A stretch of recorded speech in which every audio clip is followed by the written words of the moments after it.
So the question I want to ask today is it possible to play games for a living?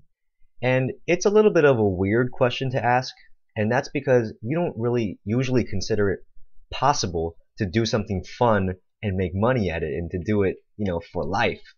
But in my research, it is possible to play games for a living. So the answer to this question is yes. And the reason for that is because there are many avenues into the gaming industry. For example, you could be a games writer, you could be a games designer, games promoter, community manager, etc. The list goes on and on.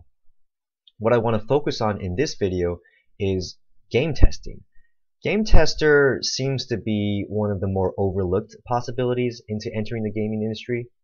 But what does a game tester do? Well, it's pretty close to what its name implies, which is you play not yet released games, you find the kinks in those games, and you report the kinks to the game companies. Now, why do game companies need game testers? Well, game companies need game testers because they can't just release a non-polished product.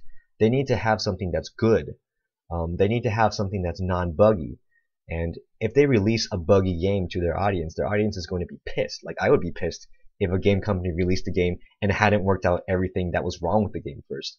So that's why game companies need game testers. So there are many games in the gaming industry, and game testers are the ones who test those games. Another plus to pursuing game testing is you don't necessarily need a degree. And for example, if you want to be a game designer, you might need an advanced degree in computer science or art or something like that. My point is you can't just hop into the field and design a game. Like, do you know how to design a game? Well, you need some kind of advanced training for that. What's more important for game testing is passion, and I'm serious about that. Passion is the more important thing. And that's because if you're willing to put in the time and the effort, impress your bosses by doing a good job, you will work your way up the ladder and become a respected game tester. So passion is the most important thing to being a game tester.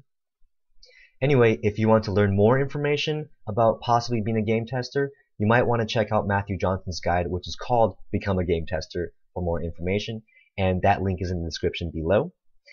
Anyway, that's it for me. I hope you enjoyed watching the video. I definitely enjoyed making it, and until next time, thanks for watching.